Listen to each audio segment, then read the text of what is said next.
dont j'ai compris ici. On se retrouve aujourd'hui pour notre deuxième partie dans notre séquence de cours à savoir. Et aujourd'hui, on va faire notre cours sur les coordonnées cartésiennes d'un vecteur qui va être un complément de la première partie sur les vecteurs.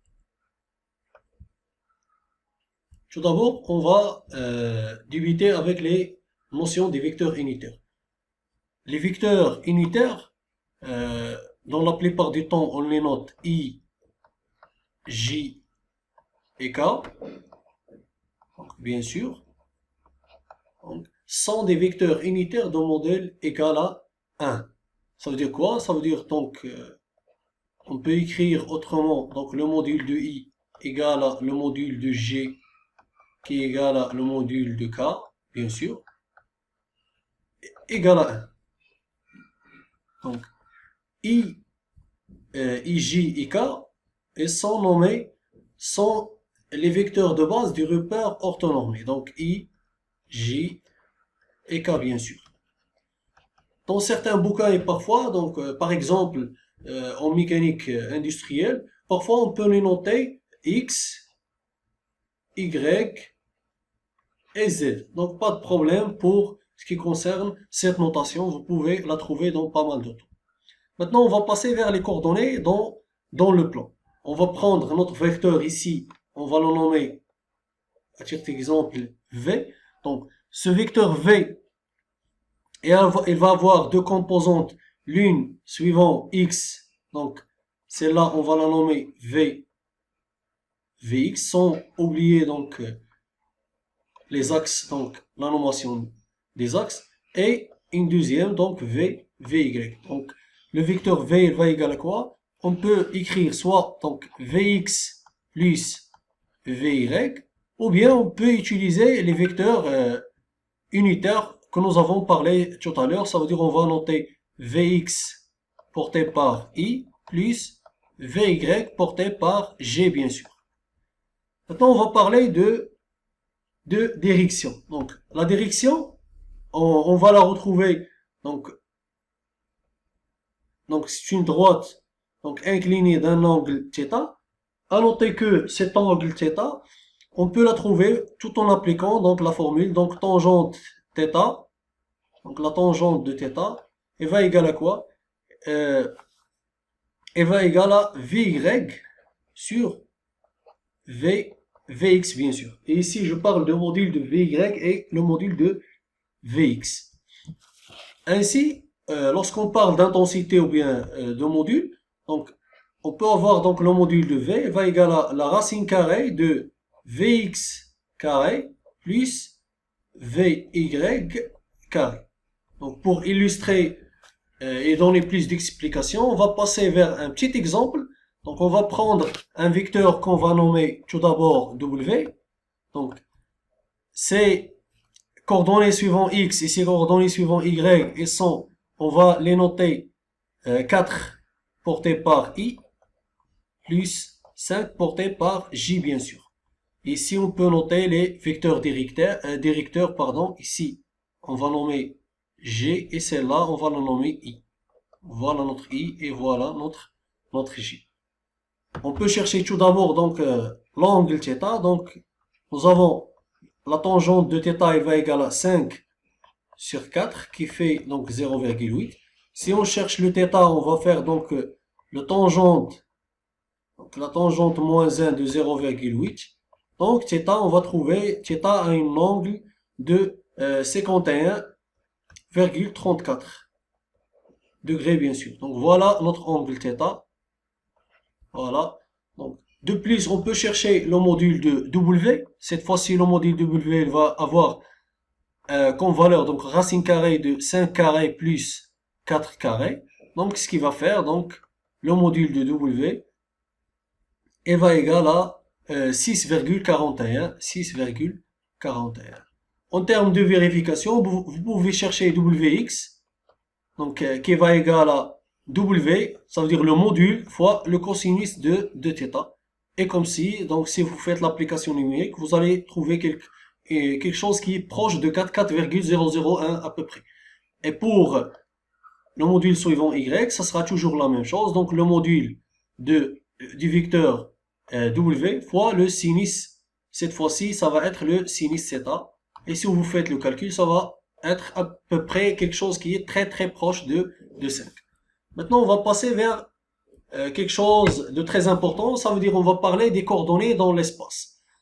Soit disant le vecteur A, on va noter comme suit. Donc on va avoir donc AX porté par I plus AY porté par J plus AZ porté par K bien sûr. Tout d'abord donc le module, si on cherche le module de A, on va trouver AX carré plus AY carré plus AZ carré. Donc, si on veut chercher, bien sûr, on va illustrer ces choses-là dans notre schéma de figure. Ici, on va trouver, c'est notre vecteur, donc A, voilà, pardon, je l'ai déjà mentionné, donc notre vecteur A. Donc, ce que vous voyez ici, ce sont des angles. Ici, on va trouver l'angle θ Z. Pour ce qui est en bleu, ça va être le θ Y, ça veut dire un angle avec l'axe Y. Et ce qui est en rouge, on va trouver le θ X. Donc, à noter que donc, le AX, ça va égaler à quoi? Ça va égaler à F, ou bien A plutôt, le module de A, multiplié par le cosinus θ X. Même chose pour Y, ça va égaler à A cosinus θ Y. Et même chose pour la dernière, ça va être à A cosinus θ Z. De plus, il est à mentionner que si on fait donc la somme de cosinus donc carré de θ X plus le cosinus carré de θ Y plus le cosinus carré de θ Z, on va trouver un 1. Donc cette notion, elle est très importante, surtout lorsqu'on parle de vecteurs unitaires. Donc on va, dans l'exemple, on va illustrer ces choses-là. De plus, on peut écrire A. Donc on va revenir vers notre A, on peut l'écrire d'une autre façon, si vous voulez. On peut écrire que il va égal à, pardon, il va être égal à A fois le cosinus θ X porté par I plus le A cosinus θ Y porté par le J. Et en dernier lieu, on va trouver le A porté par le cosinus θ Z, cette fois-ci vecteur unitaire K. Donc, les coordonnées dans l'espace. Donc, on va faire donc un petit exemple. On va prendre un vecteur qu'on va nommer cette fois-ci F. Donc, elle a de coordonnées donc 2 suivant l'axe X et 3 ou bien 4 suivant l'axe G si vous voulez et 3 suivant l'axe des Z. Donc, tout d'abord, on va chercher le module. Donc, on peut noter le module de deux façons différentes. Donc, soit F comme ça ou bien comme ça. Et si vous faites le racine carrée, bien sûr, de 2 au carré plus 4 au carré plus 3 au carré, donc vous allez trouver le module égal à 5,385 à peu près. Maintenant, vous pouvez chercher le cosinus θ X, donc le cosinus θ X, qui va égal à F, bien sûr, pardon, F, donc F, on va noter Fx sur le module de F, donc qui va faire donc 0,37. Donc, on peut introduire donc le θ, donc le θ X, il va égal donc un angle de 78,19 bien sûr. Dans la suite, on va passer vers la cosinus θ Z. Donc, on va la nommer Fy sur F. Donc, tout calcul fait, on va trouver donc 3 sur, ce va faire donc 0,74. 74. Donc, pour le θ Y, on trouve 42,029, donc ce qui fait 0,3 à peu près. Pour le cosinus, pardon, ici c'est θ Y, pardon. Cosinus θ Z, on trouve le Fz sur le F, ce qui va faire donc 0,557, ce qui va faire donc un angle θ Z plutôt, qui va égaler à 56,14 degrés bien sûr. J'ai oublié de mentionner le degré ici. Maintenant, si vous voulez vérifier, vous pouvez faire le cosinus carré.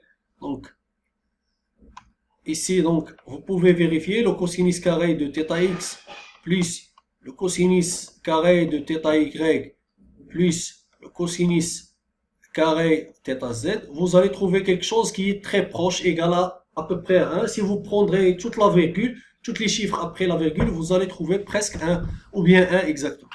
Maintenant, on va noter donc quelque chose très important, c'est ce qu'on nomme le vecteur unitaire. Donc, le vecteur unitaire, on va le nommer NF. Dans certains bouquins, on peut trouver la notation UF, donc c'est la même chose, ou bien N, tout simplement. Il va égaler à quoi? Il va égaler à 0,37 porté par I, plus 0,74 porté par J, plus 0,567 porté par K, bien sûr. Maintenant, on va passer vers la dernière chose, ça veut dire l'addition des vecteurs, si vous voulez. Donc, soit donc n vecteurs, on va les noter f, f1, f2, f3, etc., jusqu'à fn. Voilà. Donc, de coordonnées, si vous voulez cartésien, donc fi, tel que chaque vecteur fi, il va avoir donc des coordonnées fi x portées par, on va changer la notation, x, celle-là fi portée par y, et la dernière fiz portée par z.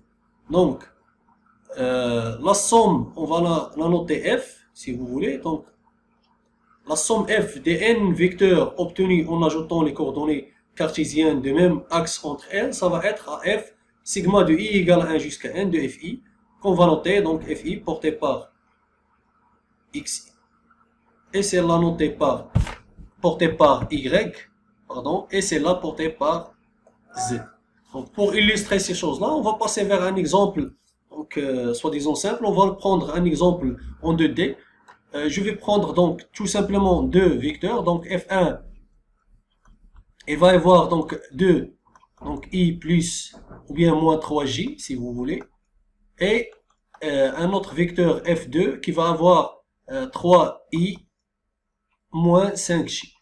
Maintenant, si on veut faire la somme donc des deux vecteurs f, donc qui va égaler à f1 plus f2, donc on va noter donc f1 porté par i plus f2 donc porté par i, on va faire la somme des deux, et après on va passer vers le f2 porté par j plus f2 porté par j.